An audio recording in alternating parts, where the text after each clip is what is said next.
लगी है। आज मन में विचार करते हैं, अरे क्या हो गया, मेरे घर के पार भीड़ क्यों है। तो आज मेरे भैया बाबा साहब जाने लगे, आज आगे बढ़े हैं, धीरे धीरे आगे बढ़े हैं। आज जैसे ही आगे बढ़े, तो जब आगे बढ़े तो भैया आज अपने दरवाजे पर पहुंच गए। आज जब अपने दरवाजे पर पहुंचे हैं, देखा कि मैया रमा आंगन में बैठी हैं, उनका बेटा नीचे लेटा है, भैया आनंद राव भी बैठे हैं, अनेकों लोग बैठे हैं। आज बाबा साहब तनिक भी देर नहीं की, जैसे ही दरवाजे पर पहुंचे तो देखा और किस तरीके से बोले। लगता है कि हमारे दरवाजे बहुत सारे समाज के लोग एकत्रित हुए हैं। मैं समझता हूँ कि शायद एक मैं बैरिस्ट्री पढ़कर आया हूँ तो मेरा सम्मान करेंगे। चलो घर के अंदर जाते हैं, अंदर समझते हैं कि सभी लोग क्यों एकत्रित हैं। भैया आनंद राव, बेटा भीमराव, क्या सब कुछ ठीक ठाक तो है? बेटा भीमराव कुछ नहीं ठीक है, सब कुछ खत्म। क्या हो गया भाई? बाबा एक भतीजा था मेरा, वो भी नहीं रहा। क्या कर दिया? ये क्या कर दिया? मेरे बेटा मिलकर ये क्या कर दिया?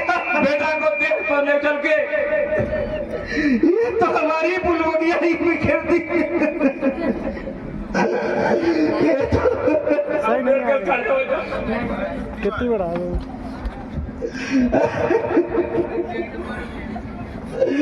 क्या कर दिया रामू?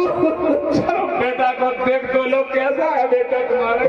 ये क्या कर दिया रामू?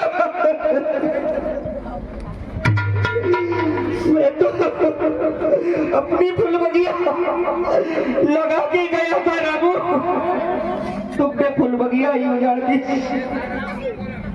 रामू तुमने ये क्या कर दिया? ये क्या कर दिया? आज मेरे भैया, आज जैसे ही बाबा साहब को पता चला कि उनके जो प्राणों से प्यारा बेटा था आज वो खत्म हो गया है, तो भैया आज फूट फूट कर रोने लगे। रोते बिलखते कहते हैं, मेरा सबसे प्राणों से प्यारा बेटा मेरा आज खत्म हो गया, हमें छोड़कर चला गया। अरे मैं ऐसा जानता तो मैं घर चला आता, पढ़ाई छोड़ देता, लेकिन सबसे बड़ी गलती रामू की रही, रामू ने मुझे बताया नहीं। आज बाबा साहब रामू पर गुस्सा होते हैं कि इसकी तबीयत खराब हुई, इतनी स्थिति खराब थी तो हमें तुमने बताया क्यों नहीं, एक बार बताते ही, अरे हमारा बेटा हमें छोड़कर चला गया। आज बाबा साहब रोते हैं बिलखते हैं। क्या कर दिया रामू? तुमने ये क्या कर दिया? मैं ऐसा भागा बाप हूँ जिसमें चार बच्चों की कुर्बानी। आज मेरे भैया रोते तो इधर भैया आनंद राव धीर बनाते हैं, कहते हैं भैया शांत रहो, जो होना था वो हो गया, अब चलो जो कुछ था वो हो गया, अब क्या किया जाए। अब चलिए जो कार्यक्रम है वो कार्यक्रम मेरे किया छोटे जाए। भाई अम्बेडकर, हाँ कहिए भैया। चलिए बेटा की अंत्येष्टि करनी है। अंत्येष्टि तो हमारी करनी। बात पर आर्थिक स्थिति बहुत खराब है बेटा भीमराव, क्या करूं बेटा के सर पर डालने मार भैया बेटा। मैं क्या करूं? मैं तो ऐसा भागा बाप हूँ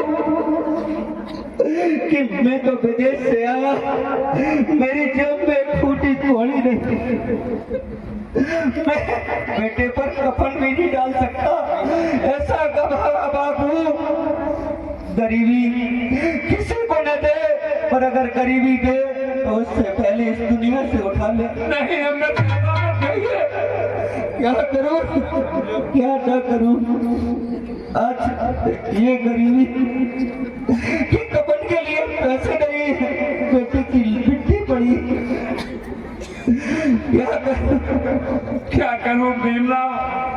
आज मेरे भैया बाबा साहब रोते हैं, कहते हैं ये कैसी मुसीबत, ये कैसी गरीबी, जहां आज मेरा बेटा लेटा है, आज इसके कफन के लिए भी मुझ पर इतने पैसे नहीं जो मैं अपने बेटे पर एक कफन डाल दूं। वास्तव में मेरी माताओं बहनों भाइयों, उस समय बाबा साहब की इतनी स्थिति खराब थी, इतने पैसे नहीं थे, जैसे तैसे तो वो किराया करके घर तो आ गए, पढ़ाई करके पूरी, लेकिन अब इतने भी पैसे नहीं थे कि अपने बेटे पर एक कफन डाल सकें। आज रोते हैं, बिलखते हैं, और ऐसा ही नहीं किस तरीके से रुदन मचाते हैं।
जिसने गरीबी को देखा है वो समझ सकता है कि वास्तव में क्या गरीबी होती है। जब एक एक पैसे की पड़ती है,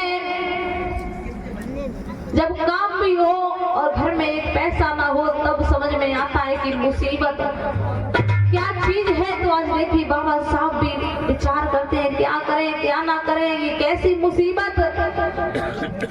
आज भैया देखिए बेटे का भैया आनंद राव ने समझाया, जो हो गया सो हो गया।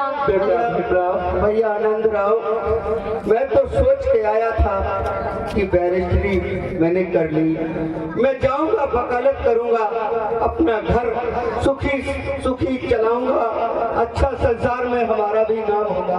लेकिन मैं यहाँ क्या देखता हूँ बेटा भीमराव, चारों प्रकृति को यही मंजूर था तो आप कैसे वकालत कर सकते थे। तो आज भैया धीरे धीरे समय बीता, एक दूसरे को समझाया, आज अंतिम संस्कार की तैयारी हुई। देखिए किस तरीके से भैया कुछ ना बने तो कम से कम अपने तन का कपड़ा ही निकाल के क्या बेटा कुछ ना कुछ कर रहा हूं। आज देखिए भैया आनंद राव ने अपनी पगड़ी खोली, पगड़ी खोलकर आज बेटे के ऊपर डाली और किस तरीके से आज अंतिम संस्कार की तैयारी की। और ऐसा ही नहीं कहा है, विधि का विधान है, जो आया है सो जाएगा। राजा रंग फकीर और एक सिंहासन चढ़ चला कोई जाए बसा जाए जंजीर। आज देखिए मेरे धर्म बंधु, आज बाबा साहब ने अपने बेटे को गोदी में लिया, आज देखिए शमशान घाट की तरफ चलने लगे। आज किस तरीके से जा रहे हैं, बिलखते जा रहे हैं, रोते जा रहे हैं। ले बेटा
धर्म बंधुओं, आज बाबा साहब अपने बेटे को लेकर शमशान घाट चले जाते हैं। चलिए शमशान घाट आ गया। आज देखिए मेरे धर्म बंधुओं, इस तरीके से बाबा साहब का प्राणों से प्यारा बेटा खत्म हो गया। ये शाम और जब समय बीता तो और एक दिन की बात है। इधर बाबा साहब अपने आंगन में बैठे हैं और विचार करते हैं क्या किया जाए। इधर मैया जो रमा थी आज वो भी आंगन में आ गई बाबा साहब के पास में।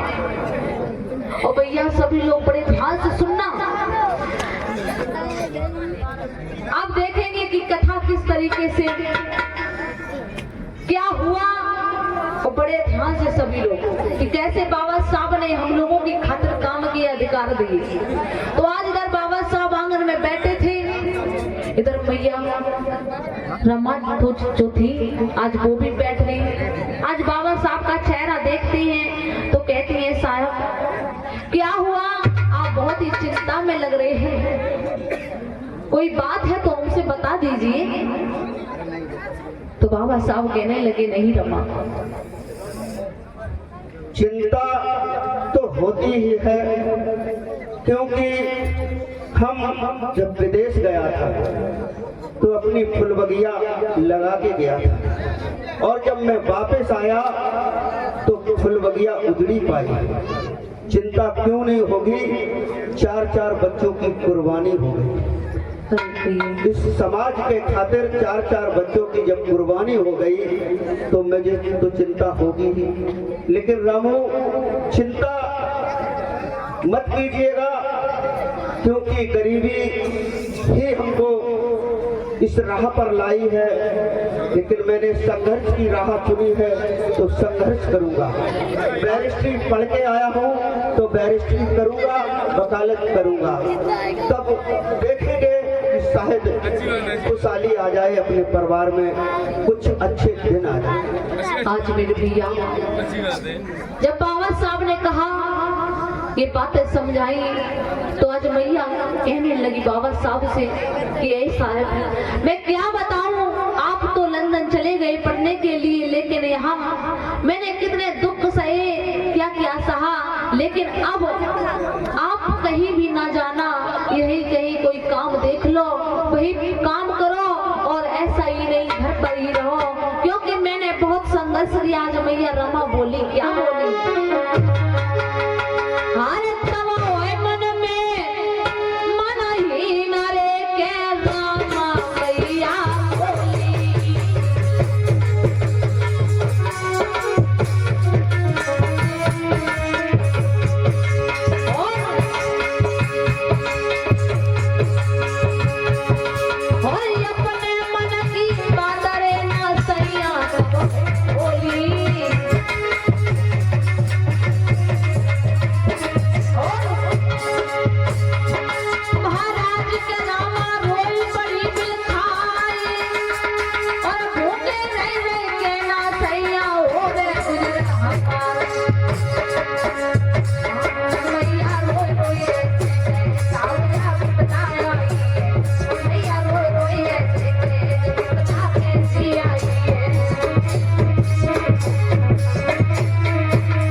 मेरे धम बंधुओं, आज मैया ने कहा रामू दुखी मत होइएगा, ये सृष्टि में जो अच्छा बुरा होता है वो हर इंसान के साथ होता है, वही जो हमारी और आप किस्मत में लिखा है वही हो रहा है। परेशान मत होइएगा, अगर मैं कुछ बन सकता हूँ तो हम जरूर अच्छे दिन लाएंगे, सुखी जीवन व्यतीत करेंगे, चिंता मत कीजिए, धैर्य रखिए। आज मेरे धर्म बंधुओं, आज दोनों प्राणी जब आपस में बात कर रहे हैं इधर धीरे धीरे समय बीता हुआ ऐसा। इधर बाबा साहब के एक मित्र थे जिनका नाम था गटकरी, यानी कि गटकरी उनसे कहा करते थे सब लोग। तो आज उनका बाबा साहब के घर पर आना हुआ।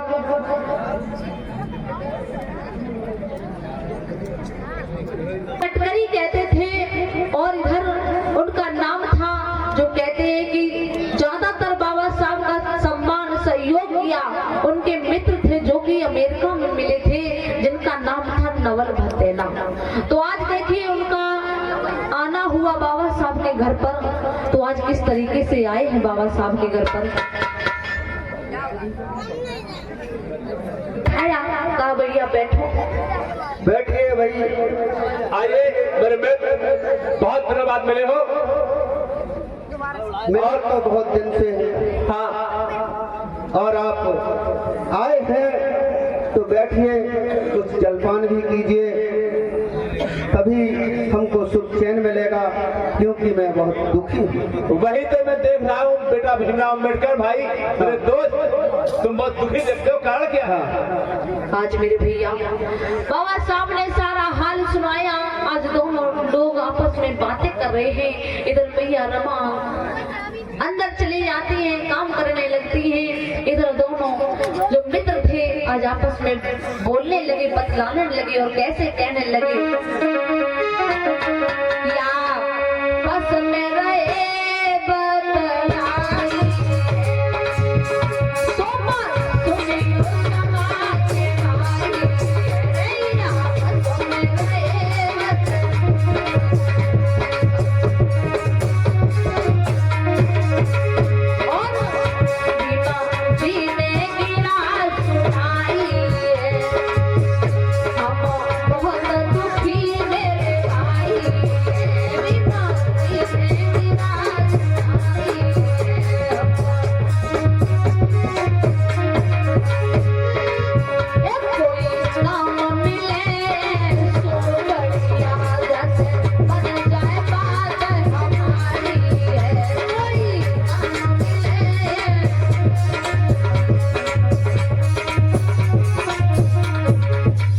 मेरे भैया दुखी इसलिए हूँ कि मैं आज बेरोजगार घूम रहा हूँ, कोई रोजगार नहीं, रोजगार की तलाश में घूम रहा हूँ। परिवार मेरा दुखी है, क्योंकि खाने पीने में भी कठिनाई हो रही। अच्छा भीमराव, हाँ, हमें आप ज्यादा दुखी लगते हैं, और क्या कारण है? कारण क्या कहूँ, मैं अपनी फुल बगिया लगा के गया था विदेश, और जब यहाँ लौट के आया मैंने देखा कि मेरी सारी फुल बगिया ही उजड़ गई। क्या कह रहे हैं भीमराव? हाँ। क्या कह रहे हो? मेरी फुल बगिया ही उजड़ गई। क्या बेटा नहीं रहे? एक भी बेटा हमारा नहीं बचा, क्योंकि गरीबी इतनी थी कि हमारी रामू दर दर के ठोकरें खाती रही, लेकिन उसने इलाज नहीं करा पाया, और इलाज न होने के कारण हमारे 4 बच्चे कुर्बान हो गए। अच्छा भीमराव, तुम दुखी मत होइए, हम तुम्हारी हर संभव मदद करेंगे। बताइए अब क्या करना चाहते हैं आगे? अभी तो फिलहाल हमारा प्लान ये है कि मैं बैरिस्ट्री पढ़ के आया हूँ, तो बम्बई हाई कोर्ट में वकालत करोगे? Yes sir. अगर हमारी मदद की जरूरत पड़ेगी तो आप हमें याद कर लेना। बिल्कुल बिल्कुल, हम आपको तन-मन धन से सहयोग करेंगे। ठीक है, घबराने की कोई बात नहीं।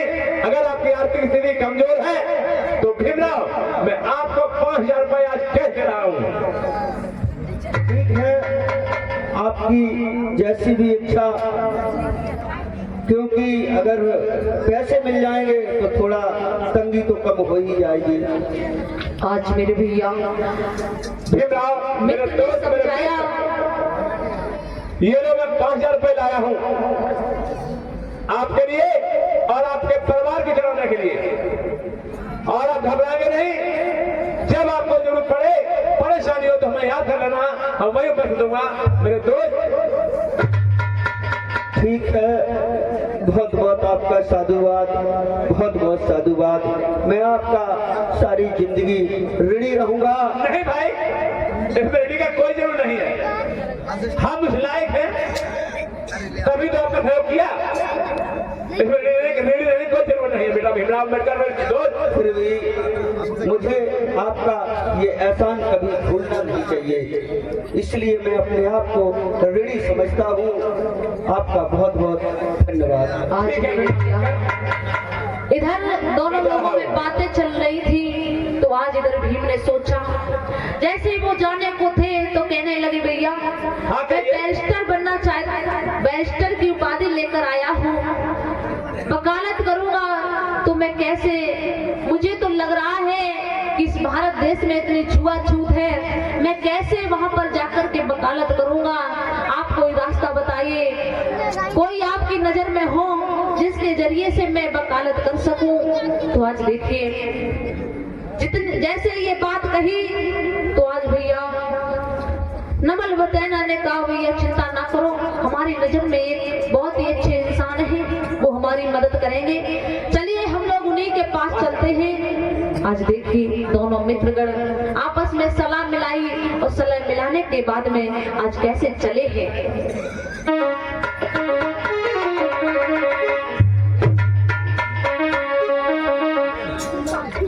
उस समय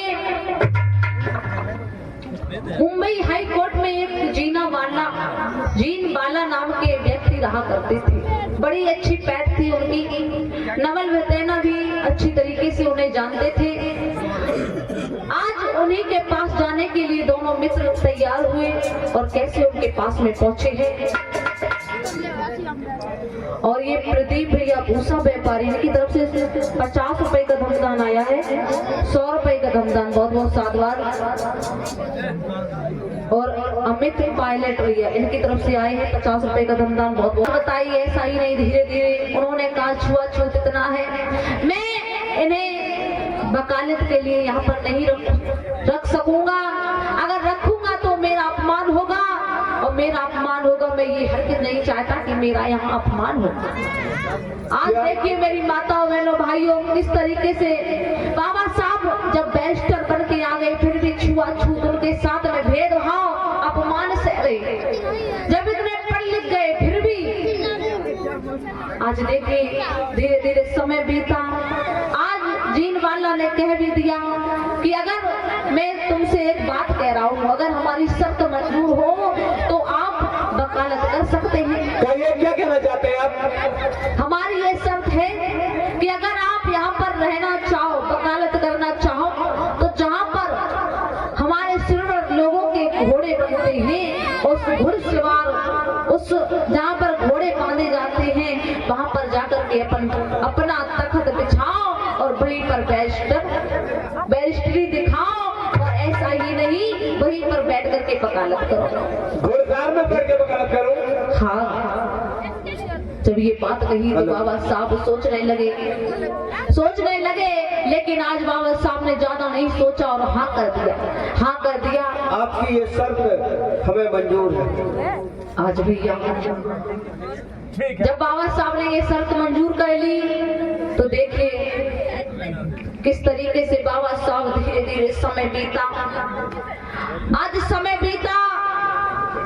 आज देखिए किस तरीके से मुंबई हाई कोर्ट में जो बड़े बड़े वकील थे भैया बैठा करते थे तख्त लगा करके, आपने देखा भी होगा कि किस तरीके से बैठते हैं। आज सभी लोग अपना अपना देखेंगे झांकी के द्वारा, आज कैसे बैठे सभी लोग अपना अपना तख्त बिछाए लगाए और पढ़ाई करते हैं।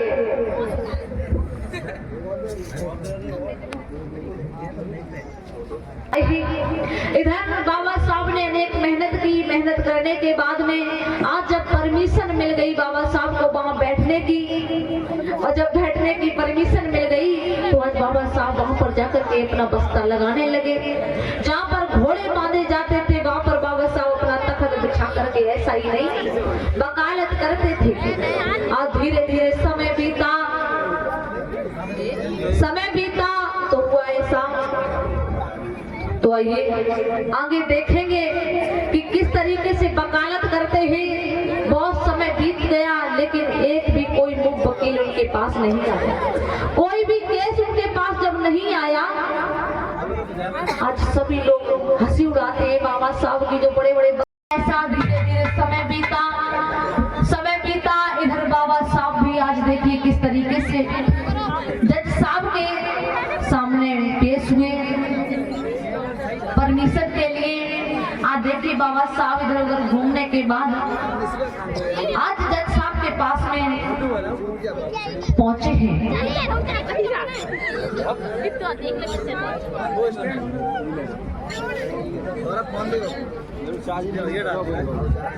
हेलो, पढ़िए सब पढ़िए। आज हेलो हेलो हेलो हेलो आज इधर जल्दी आना है, मजा है। हेलो कट गई।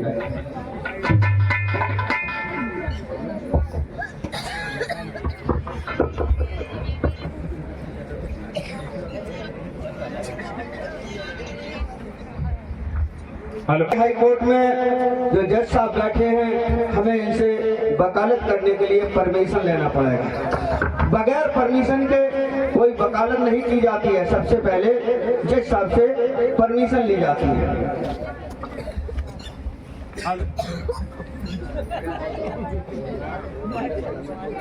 Sir good morning. Good morning mister, good morning. Sir जी, मुझे आज इस बम्बई हाई कोर्ट में वकालत करने के लिए परमिशन चाहिए और ये परमिशन कार्ड है। Bhimrao Ambedkar yes sir. LLB करके आए हैं आप? Yes sir. तो आप वकालत करना चाहते हैं? Yes sir. तो आपको वकालत करने के लिए परमिशन दिया जाता है, परमिशन ग्रांटेड। और आप केबिन नंबर 24 में लगाओगे जाके। सर जी, यस। आप परमिशन दे रहे हैं, क्या हमें बैठने के लिए यहाँ जगह नहीं है? बिल्कुल, मैंने केबिन नंबर 24 दे दिया है, पकड़ दिया। इस ऑफिस में हमें बैठने के लिए जगह नहीं है। ऐसा है मिस्टर अम्बेडकर, हाँ कहिए। ऑफिस में सिर्फ सरकारी कर्मचारी बैठते हैं, पेशकार बैठते हैं, स्टेनो बैठते हैं, और बाकी लोग वकीलों अपना बस्ता लगाते हैं वहां। भाई वकील लोग बस्ता बाहर तो लगाते हैं, लेकिन जब मैं आया आपके पास तो क्या हमको बैठने के लिए जगह नहीं मिलेगी? Bhimrao Ambedkar, yes sir. जगह तो मिलेगी, हाँ, लेकिन ऑफिस के अंदर सिर्फ कर्मचारी बैठते हैं। ऑफिस के अंदर कर्मचारी ही बैठे, हाँ। हमको कुर्सी नहीं मिलेगी। कुर्सी? हाँ। कुर्सी तो खुद की लानी पड़ेगी।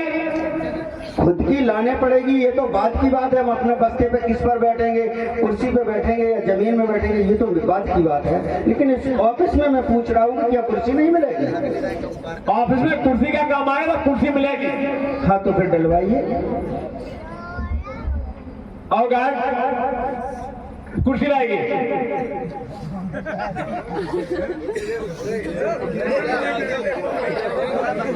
कुर्सी डालोगे कहाँ? कुर्सी डालेंगे कहाँ? हाँ, कुर्सी जमीन पर डालेंगे। ऑफिस में उतनी जगह होती है, बता दिया, वहां पर पेशकार स्टेनो वगैरह बैठते हैं, बाकी लोग बाहर ही बैठेंगे। यानी हमारे लिए कुर्सी के लिए कोई जगह नहीं है। हाँ। अच्छा, तो आप अपनी कुर्सी किस पर डालें? हमारे ऑफिस है ये कोर्ट है। ये कोर्ट है, हाँ। आपका ऑफिस है, और हमें परमिशन आप किसका दे रहे हैं? जमीन का परमिशन कोर्ट में बैठकर कोर्ट में वकालत करने की परमिशन देते हैं। वकालत करने। हाँ, और केबिन नंबर 12 को करते हैं। अच्छा, तो ये और जब आप वकालतनामा लगाओगे, किसी केस लाओगे, तो आपको ये बैंक नहीं मिलेगी। बैंक पर सारे वकील बैठते हैं, आप ही बैठोगे। आप हमें जमीन की परमिशन दे रहे हैं, ठीक है ना? हाँ हाँ। तो आप हमें जब जमीन का परमिशन मिल गया तो आप अपनी कुर्सी हटाइए। Bhimrao Ambedkar, yes sir. आपके जज से बात कर रहे हैं क्या, या किसी वकील से बात कर रहे हैं? मैं ये कह रहा हूँ कि जब आपने मुझे जमीन का परमिशन दे दिया और हमें कुर्सी की यहाँ मिल नहीं सकती है, तो आपने जब परमिशन हमें दे दिया तो आप अपनी कुर्सी उठाइए जमीन से। जज की कुर्सी पर बैठा हुआ क्या? जज की कुर्सी पर अरे जब आप कुर्सी नहीं डलवा सकते हैं तो आप हमें परमिशन दे चुके हैं, तो आप अपनी कुर्सी हटाइए। मैं कुर्सी क्यों हटाऊं? क्यों? सरकारी कुर्सी गवर्नमेंट की। अरे इससे कोई मतलब नहीं था, मुझे परमिशन हो गया कि इस जमीन पर कुर्सी हम डाल सकते हैं, और आप हमको परमिशन देने में मना करते कि यहाँ कुर्सी नहीं पड़ेगी, तो आप अपनी कुर्सी हटाइए, हमें परमिशन दे। मिस्टर अम्बेडकर, परमिशन मैंने आपको दिए, केबिन बुक कर दिया है, और कुर्सी आप केबिन में डालिए जाके, एक नहीं 10 कुर्सी डालिए जाके। केबिन सरकारी पड़ेंगे, केबिन में तो हम डालेंगे, लेकिन सबसे पहले हमें परमिशन आपने दिया, और अगर परमिशन दिया तो हमारा हर जगह परमिशन हुआ, यहाँ भी कुर्सी डलवाइए, चाहे किसी की खिसकाओ, चाहे उस जगह करिए। हेलो, कुर्सी डलवाइए, मैं उस पर बैठूंगा, क्योंकि आप परमिशन दे चुके हैं। परमिशन बैठने का दिया। हाँ तो कुर्सी डलवाइए ना। कुर्सी का परमिशन तो नहीं हुआ। जमीन हमारी, हमें जमीन का परमिशन मिला है। जमीन वो जगह है कहाँ, ये तो बताइए, कहाँ में जगह दे रहा हूँ? ये सारी जगह जितनी है जमीन, ये जमीन हमारी है, और इसका आपने मुझे, ये किस कानून में लिखा है कि जमीन तुम्हारी है? ये आपने गवर्नमेंट की जमीन है, आपने परमिशन दिया है, आप गवर्नमेंट की कलम से परमिशन दे चुके हैं, जमीन हमारी है। अगर हमें कुर्सी नहीं दे सकते तो आप अपनी कुर्सी हटाइए। कुर्सी कौन डलवाएगी? कुर्सी ठीक है, बैठा बैठकर डलवाइए, कुर्सी डलवाइए, कार्ड कुर्सी डालिए। तो मेरे ब्रह्म बंधु देखिए कितने बाबा साहब महान। हम अपने समाज की बात कह रहा हूँ, अपने समाज के लिए लड़ रहा हूँ, मैं किसी को कोई परेशान नहीं कर रहा हूँ। जब जज साहब ने मुझे परमिशन दे दिया कि जमीन पर बैठिए, तो मैं जमीन पर बैठा हूँ, लेकिन जमीन पर कुर्सी हमारी होगी, और अगर आप नहीं बैठने देंगे तो आप अपनी कुर्सी उठाइए, आसमान में ले जाइए, जमीन तो परमिशन हमारा है। आज मेरे भैया देखिए कितने बड़े विद्वान बाबा साहब किस तरीके से आज जज साहब को फंसा दिया, और ऐसा ही नहीं, आज जज साहब मान भी गए कि वास्तव में ये इंसान कोई मामूली इंसान नहीं है। अरे मैं भी चकरा गया, क्या करें क्या ना करें, इसने तो हमें एक पल में ही लताड़ दिया। आज देखिए कितने विद्वान थे बाबा साहब। लाइए परमिशन। धीरे धीरे भैया जब परमिशन मिल गया,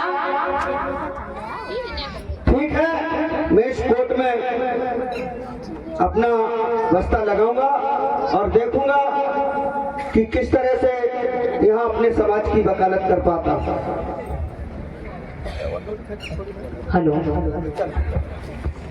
जहाँ पर घोड़े बांधे जाया करते थे वहां पर अपना तख्त बिछा लिया, बिछाने के बाद वहीं पर आज अपना बस्ता लगाने लगे। आज धीरे धीरे समय बीता, रोज आते बस्ता लगाते चले जाते, रोज आते बस्ता लगाते चले जाते, लेकिन कोई भी केस उनके पास नहीं आया बाबा साहब के पास। आज धीरे धीरे ऐसा ही नहीं, एक महीना हो गया बाबा साहब के पास में कोई भी नहीं गया। आज धीरे धीरे समय बीता, एक दिन की बात है, इधर मुंबई में एक रतन लाल नाम के सेठ जी रहा करते थे। बड़ा अच्छा व्यापार था, व्यापारी थे, लोग बड़े प्यार से उन्हें सेठ जी कहा करते थे। आज वो सेठ जो थे उनका एक ही बेटा था, और वो भी झूठे केस में लोगों ने उसे फंसा दिया, और ऐसा ही नहीं, जज साहब ने उसे फांसी की सजा दे दी थी। आज जब फांसी की सजा उस सेठ के बच्चे को सुनाई तो सेठ बड़ा ही दुखी है, सेठानी भी बड़ा दुखी है, क्या करें क्या ना करें, मेरे बच्चे के प्राण कैसे बचे, एक ही बेटा है, बड़े दुखी हैं। आज सेठ और सेठानी ने हार नहीं मानी, आज फाइल लेते हैं और आज दर दर की ठोकर खाते हैं, कहीं इस वकील के पास जाते हैं, कहीं उस वकील के पास जाते हैं। और कैसे जाते हैं भैया, देखेंगे झांकी के द्वारा। आज सेठ सेठानी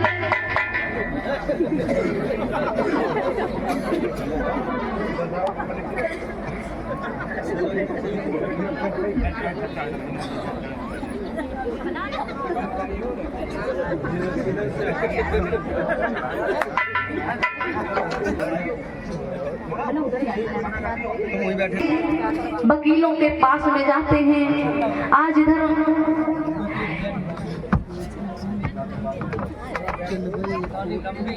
रोते बिलखते एक वकील जी के पास में पहुंचे हैं। जब वकील साहब के पास में पहुंचे, आज कहा वकील साहब मेरा एक आप केस देख लीजिए, हमारे बच्चे को फांसी की सजा बोल दी गई है। ये 3 से 2 का केस है, आप देख लीजिए वकील साहब। आपसे आरजू मिन्नत है मेरी। आज कहा वकील साहब, ये केस देखिए, मेरे बेटे को जज साहब ने धारा 302 के तहत फांसी की सजा दे दी है। क्या होगा क्या ना होगा, मेरे बेटे को बचा लीजिए। आप जो मांगोगे मैं वो दूंगा, लेकिन मेरे बेटे के प्राण बचा लो। जब ये फाइल भैया देखी वकील जी ने, तो आज जैसे ही फाइल देखी तो उसमें सीधा लिखा था फांसी की सजा। तो आज उन्होंने कहा कि भैया मैं कुछ नहीं कर सकता, लीजिए अपनी फाइल और कहीं दिखाइए, हम नहीं देख सकते हैं। आज जब ऐसे भैया वचन सुने तो दोनों लोगों ने हार नहीं मानी, फिर रोते बिलखते आज पहुंचे हैं दूसरे वकील जी के पास में। और क्या बोले रो रो कर, कैसे दोनों प्राणी कि तब रोए रोए सेठ जी बोले, हाँ बोले, कोई लगा के प्राण बचाई। तब रोए रोए सेठ जी बोले,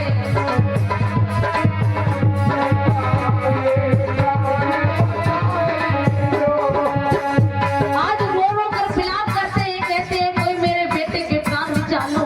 मेरा अकेला ही बेटा है, इसे फांसी के फंदे से कोई बचा लो। आज कैसे कहते हैं, अरे मेरो लला बहुत सीधो, मेरो लला।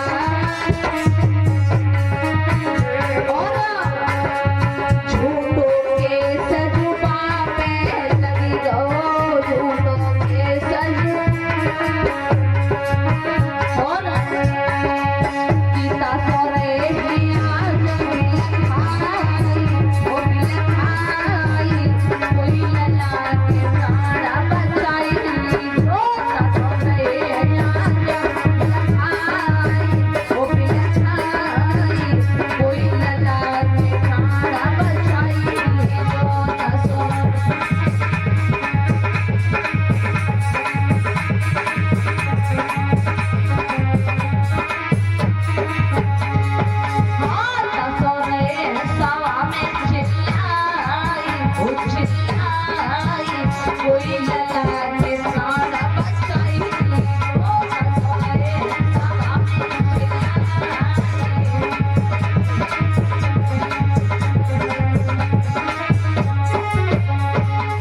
मेरे धम बंधु, आज दोनों पति पत्नी सेठ और सेठानी कहते हैं वकील साहब, जो आप मांगोगे मैं वो देने के लिए तैयार हूँ, लेकिन आप मेरे बेटे के प्राण बचा लो।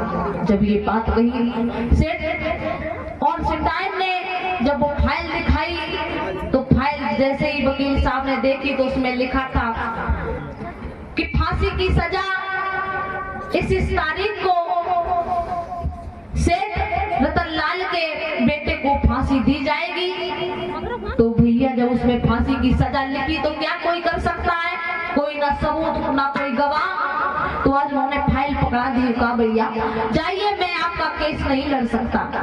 और जब ये बात कही, धीरे धीरे समय बीता। जब समय बीता, दोनों पति पत्नी फिर भी हार नहीं मानी, रोते हैं बिलखते हैं, अकेला ही बेटा है, झूठे खेस में फंस गया मेरे बेटा, मेरा लाल कैसे बचेगा, क्या उपाय करें क्या ना करें। आज हर तरीके से प्रार्थना करते हैं, हर एक के पास जाते हैं, लेकिन कोई भी उनका केस लड़ने को तैयार नहीं होता है तो धीरे धीरे समय बीता। आज समय बीता तो भैया जो वकील साहब थे इधर उधर बैठे थे तो हंसते हंसते कह दिया कि भैया ऐसा करो तुम कि सामने देख रहे हो जहाँ पर घोड़े बांधे जाते हैं, क्या बात है, वहां पर चले जाओ और जाओ, बड़े ज्ञानी हैं, जाओ उन्हीं से अपना केस लड़ा लो। मतलब कि उन्होंने हंसी में ये बात कह दी कि जाओ उनके पास चले जाओ, हम नहीं लड़ पाएंगे, जाओ उनके पास, वो लड़ेंगे केस जिनका नाम बाबा साहब डॉक्टर B.R. अम्बेडकर है। ऐसा लोग कहते हैं, जाओ उन्हीं के पास जाओ। चलो सेठानी देखते हैं, यहाँ तो सब वकील साहब ने मना कर दिया है और बताया कि जो वहाँ बैठे हैं वकील साहब नीचे, वहाँ भी देखते हैं कि अपने बच्चे को बचा सकते हैं, नहीं बचा सकते हैं। आज देखिए वो वकीलों ने हंसी करते हुए खिल्ली करते हुए उन लोगों को बाबा साहब के पास में भेज दिया और जैसे ही बाबा साहब के पास में भेजा भैया, बहुत दिनों के बाद महीना एक हो गया था, कोई भी नहीं आया था पास में। आज जब वो सेठ सेठानी पहुंचे, जैसे ही पहुंचे तो आज सेठ जी ने भैया बाबा साहब के कदमों में सिर रख दिया, आज कदमों में सिर रख दिया और कहा, आप तो दुखियों के दाता हो, लोग आपकी प्रशंसा करते हैं, बड़ाई करते हैं, लेकिन आज मेरा भी एक काम कर दो, मैं बहुत मुसीबत का मारा हूँ, मेरा अकेला बेटा था, वो भी एक झूठे केस में फंस गया है, उसे बचा लो। मैं बहुत ही आशा लेकर आपके पास में आया हूँ, मेरी आशा को निराशा में मत बदलना। आज जैसे ये बात कही तो बाबा साहब ने धीरज बताया और कहा, शांत रहिए, क्या बात है, उठिए, खड़े होइए। आज कहते हैं नहीं, आज सेठ जी कहते हैं कि नहीं। हेलो भाई सेठ जी, बड़ी दुखी हो और बिलख रहे हो, इतना दुखी मत होइए, फाइल लिए घूम रहे हो कोर्ट में, क्या किसी ने आपकी फाइल नहीं देखी? नहीं साहब, देखी तो है मगर किसी ने मेरा केस नहीं लिया। आपका किसी ने केस नहीं लिया और बहुत सारे पैसे ठग लिए? जी सर। अच्छा, क्या केस है इस फाइल में? 302 का फांसी सुनाई गई है, फांसी सुनाई गई। जी सर। तुम बाबा परवीन, तुम बाबा परवीन दयाल के अबला पे करियो, जो जो करती भई माफ तुम जाको कर दियो।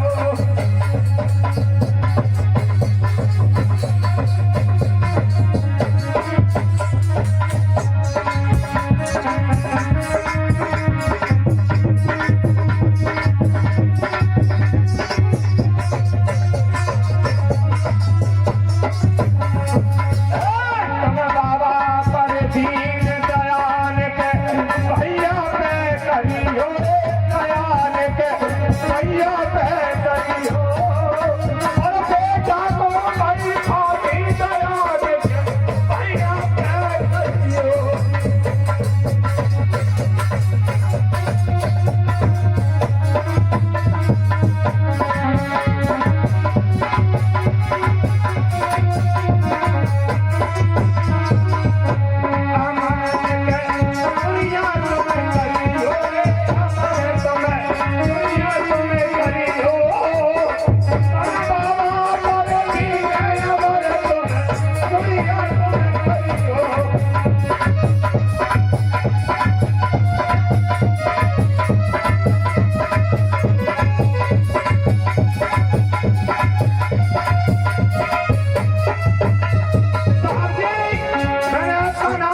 शांति, मेरे एक ही बच्चा है, मेरे बच्चे को बचा लीजिए।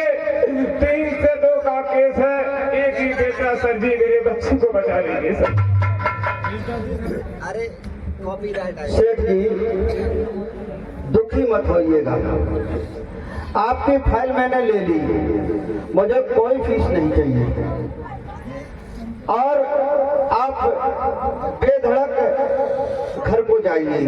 मैं ये फाइल स्टडी करूंगा, यानी पढ़ूंगा, समझूंगा और इस फाइल में वकालतनामा लगाकर जज साहब से परमिशन लूंगा और आखिरी दम तक इस केस को लड़ूंगा और जो भी होगा वो ऊपर वाले का भरोसा है, इसमें ना हमारी चलेगी ना आपकी चलेगी। लेकिन बेधड़क रहिए, आप जो है घर जाइए। आप तो मेरे मसीहा हो सर, मैंने तो आपको समझ लिया है सर जी, आप मेरे मसीहा बन के आए, मेरे बच्चे को बचा लीजिए। आज मेरे भैया देखिए बाबा साहब पहुंचने को जगी आस लगी थी और पहुंचने को जगी आस लगी थी और फूल चमन गए खिल गए और बाबा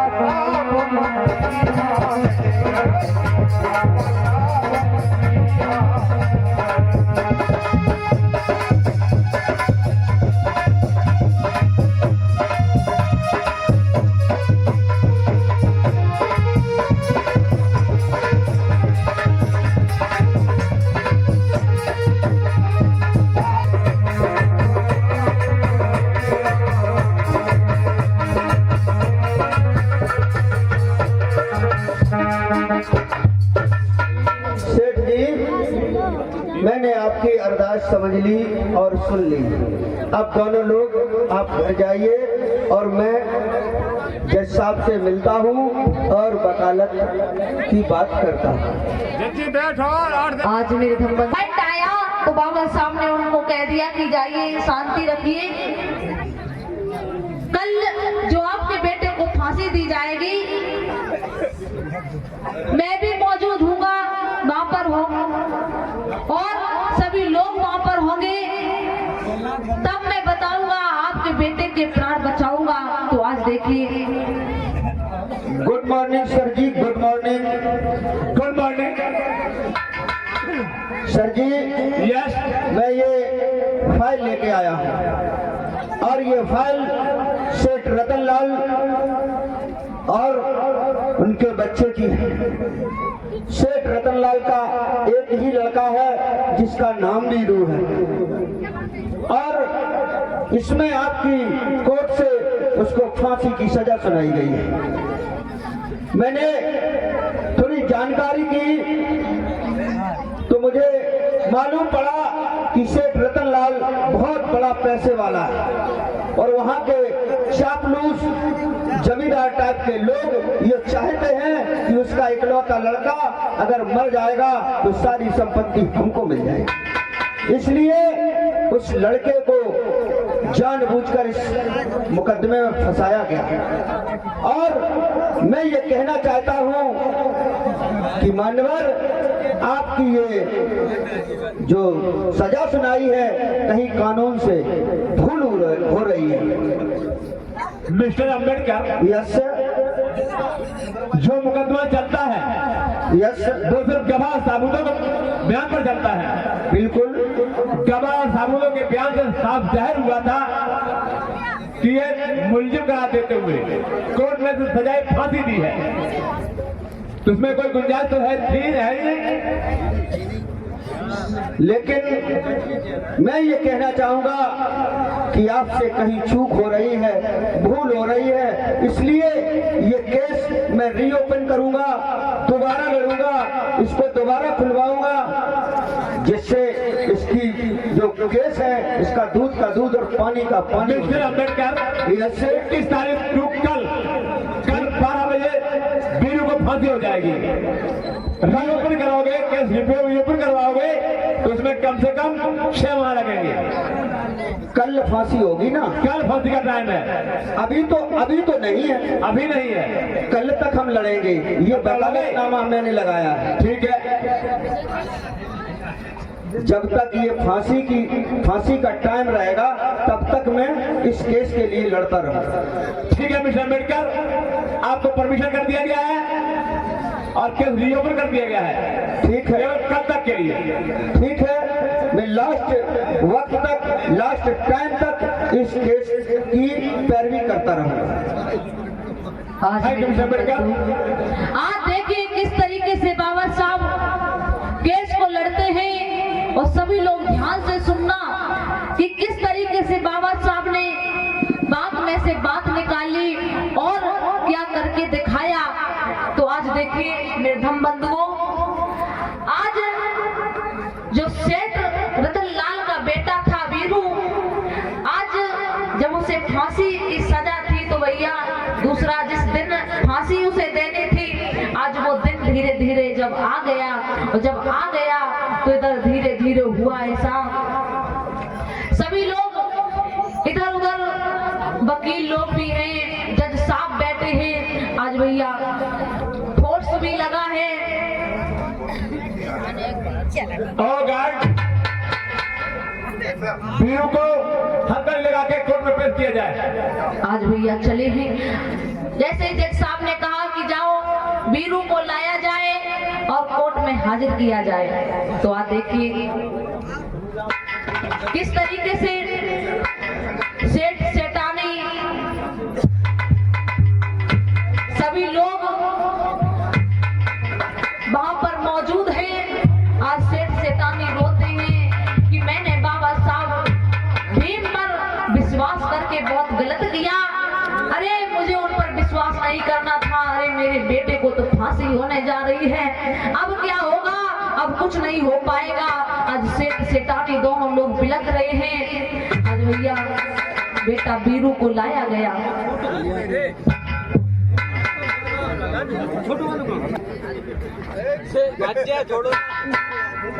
सुनो मेरे नौजवान साथियों, कानून का ये नियम होता है, किसी को 302 के तहत अगर मुलजिम करार देते हुए सजा फांसी या मौत दी जाती है तो उसकी अंतिम इच्छा पूछ ली जाती है। तो मैं पूछना चाहता हूँ वीरू, तुम्हारी अंतिम इच्छा क्या है? भैया मेरी अंतिम इच्छा तो यही है कि मैं अपने माता पिता से मिल लूं। मैंने अपराध तो कोई किया नहीं है, लेकिन फिर भी अब मुझे फांसी होगी तो मैं चाहूंगा कि मैं अपने माता पिता से मिलूं। Permission granted. तो आज भैया देखिए जैसे ये कहा तो आज सेठ सेठानी सेठ रतनलाल को पेश किया जाए। सेठ रतनलाल, तुमको 10 मिनट का टाइम दिया जा रहा है। 10 मिनट का। 10 मिनट में अपने बच्चे से मिल लीजिए, जो कुछ कहना है कह लीजिए और सुनना सुन लीजिए, उसके बाद में फांसी दे दी जाएगी।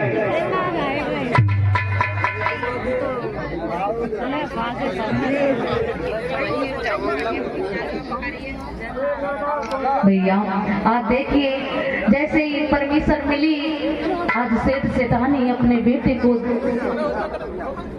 देखते हैं और गले से लगाते हैं कि बेटा मैं कुछ नहीं कर पाया, क्या करें, मेरा एक ही बेटा, अब तुम्हें भी फांसी होने जा रही बेटा, मैं क्या करूं, मैं कुछ नहीं कर पाया, मैं ऐसा भागा पिता जो तेरे प्राण नहीं बचा पाया। आज भैया जैसे ये कहा तो आज पुत्र ने समझाया, पिताजी आप चिंता ना करें, जो होना था वो तो हो गया, अब जो होगा उसे आप रोक नहीं पाओगे, अब मुझे फांसी है तो फांसी होगी, और आप लोग चिंता मत करना, आराम से घर में रहना, और ऐसा ही नहीं हमारी याद बिल्कुल ही ना करना और अच्छे से समय बिताना। आज भैया ऐसा करने के बाद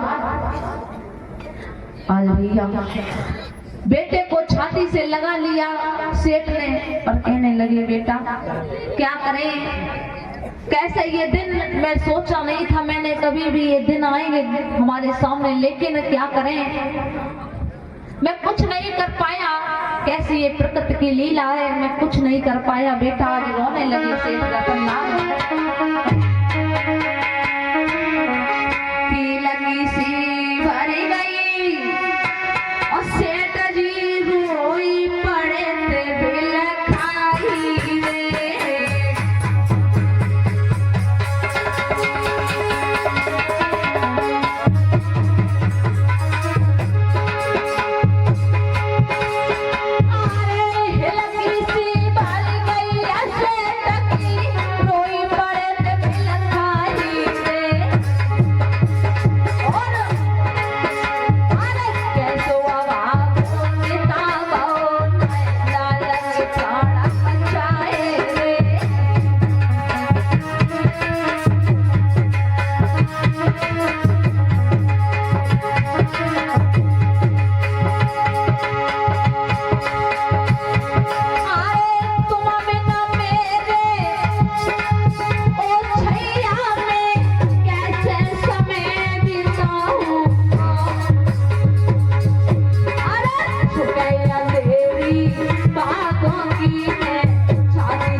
फांसी पर झूलने वाला है।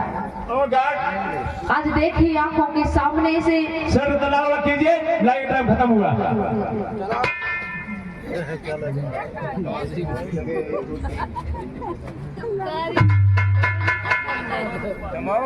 भैया आज माता पिता को देखिए अलग कर दिया गया। आज सेठ सेठानी फूट फूट कर रोते हैं, आज बेटे को आगे किया। आज देखिए किस तरीके से गले में फंदा डालने लगे। फंदा लगाइए।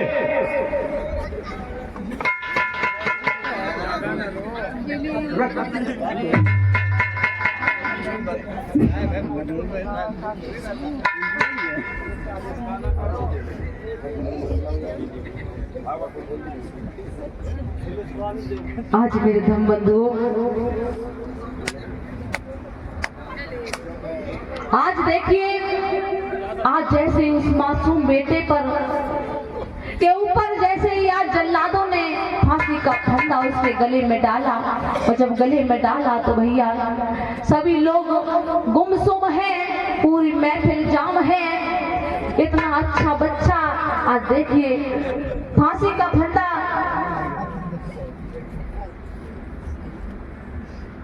लटकाया गया। और ऐसा ही नहीं, आज कपड़े से मुंह ढका, ढकने के बाद में फांसी का फंदा गले में डाला। जल्लाद खड़े हैं इधर उधर, जज साहब भी खड़े हैं, अनेकों वकील बैठे हैं, सेठ सिटानी रुधन मचा रहे हैं। आज भैया ठंडा पैर कीजिए, मैं पंच बोलूंगा और बस गिरा देना। नंबर 1 2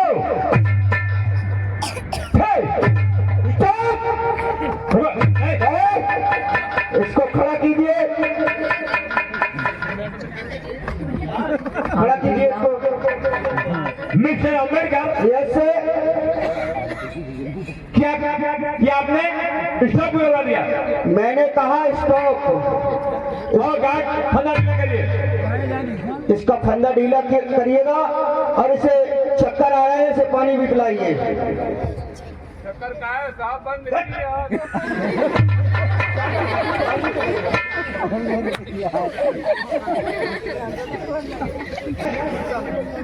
आपने 1-2 पॉइंट बोले, तीसरे पॉइंट में मैंने स्टॉप कर दिया। क्यों कर दिया? भाई मैं पूछना चाहता हूँ। मैंने इसलिए कर दिया कि आपकी कोर्ट ने इसे फांसी की सजा दी है। यस, आप इसे फांसी लगा सकते हैं, मौत नहीं दे सकते। मिस्टर अम्बेडकर, सॉरी हमारी कानून से बहुत चूक हो गया। हमारे कानून में मैंने सोचा ही नहीं था कि सजा सुनाने से पहले मैं तो लिख के रहा हूं सजाए फांसी लगा दी, लेकिन मौत तो नहीं दी है। बात सही है मिस्टर अम्बेडकर, आप तो सभी लोग तालियां बजाएंगे कि देखिए। ओह माय गॉड, फंदा डाल दीजिए और मैं जजमेंट लिखता हूं। इसका जजमेंट और आदेश दोबारा से लिखा जाए और बाइज्जत बरी किया जाए। आज मेरे धर्मबंधुओं, देखिए किस तरीके से बाबा साहब ने बात में से बात निकाली। उसमें सिर्फ जज साहब ने लिखा था कि फांसी की सजा, मौत नहीं लिखी थी। आज मेरे धर्मबंधुओं, आज बाबा साहब ऐन तुक पर आए और ऐसा ही नहीं, जब फांसी का फंदा गले में पड़ा था और जैसे ही फंदा पड़ा तो बाबा साहब आए और रोका और कहा कि अब इसे फांसी हो चुकी है, आपको इसे मौत के घाट उतारने का कोई भी आदेश नहीं है। आपने सिर्फ सजाए फांसी लिखी थी तो फांसी से हो गई है, अब इसे मौत देने का अधिकार आपके पास नहीं है। आप इसे मौत नहीं दे सकते हो। Thank you mister Ambedkar. आज के बाद कानून में जजमेंट देने से पहले ये सब भी लिखा जाएगा। अगर किसी मुलजिम को मुलजिम करार देते हुए अगर सजा सुनाई जाती फांसी की तो फांसी से मौत भी दी जाएगी। मिस्टर अम्बेडकर, आइंदा से कानून से कोई चूक नहीं होगी। मैंने पहले ही कहा था कि जज साहब आपकी कानून से कहीं चूक हो रही है, और आपने कहा था नहीं, मेरी कोर्ट में कोई कानून में चूक नहीं हो रही है। मैंने पहले ही समझ लिया था कि इसमें जगह है और मैं इसको इसीलिए लड़ूंगा। एट ए टाइम पर अपनी बात कहूंगा। अगर पहले कह देता तो तुम मुकर जाते, क्योंकि जज एक तरफ तो भगवान होता है, एक तरफ बेईमान भी होता है। कहीं कुछ पा गया तो बेईमानी भी कर सकता है। इसलिए तुम्हारे कलम से चूक हुई और मैंने उस चूक को पकड़ा है। आज मेरे भैया, थैंक यू मिस्टर अम्बेडकर। देखिए, और कहा भी जाता है जब बाबा साहब ने ये बात को रखी और तभी से हमारे भारत देश में ये लागू हो गया। जब भी किसी को सजा दी जाती है 302 के तहत तो उसमें सजाए मौत लिखी जाती है, यानी कि फांसी सजाए मौत। आज देखिए किस तरीके से बाबा साहब ने सेठ के बच्चे के प्राण बचाए। बोलिए बाबा साहब जी, तथागत बुद्ध की। आज भैया सेठ अम्बेडकर, बोलिए सर। बॉम्बे हाई कोर्ट में से आपका वेलकम करेगी और आपका मालाओं से पहना के स्वागत करेगी। सेठ जी, आपका ये बच्चा खड़ा है, इसे आप सुरक्षित घर ले जाइए। आपने मेरी लाज रखी साहब। धन्यवाद आपको, आपके परिवार को, भीमा मैया के लाल को धन्य हो साहब, जो आपने मेरे बच्चे की जान बचाई। धन्य हो। ऐसे पौत्र हर गांव में, हर माता के की कोख से उत्पन्न हो, धन हो साहब की। मिस्टर अम्बेडकर खुश रहिए सेठ जी, और अपने परिवार में अपने बच्चे को अच्छी तरह से पालिए पोसिए, पढ़ाइए लिखाइए, बहुत बड़ा डॉक्टर बैरिस्टर वकील बनाइए, जिससे आपका भरण पोषण बुढ़ापे की लाठी अच्छी तरह से रहे। मिस्टर अम्बेडकर कहिए जैसा हमें अपने बॉम्बे हाई कोर्ट की तरफ से आपका स्वागत करते हैं, सभी लोग तालियां क्योंकि बजाएंगे। आप तो कानून के बहुत बड़े पोधा बन गए हैं। आप दोनों कानून कोर्ट को कानून सिखा दिया। धन्यवाद भीम अम्बेडकर, आज से आप इस कोर्ट को भी कानून बताएंगे। जय मंगल हो आपका, जय मंगल हो। बहुत बहुत साधुवाद, बहुत बहुत साधुवाद। साथियों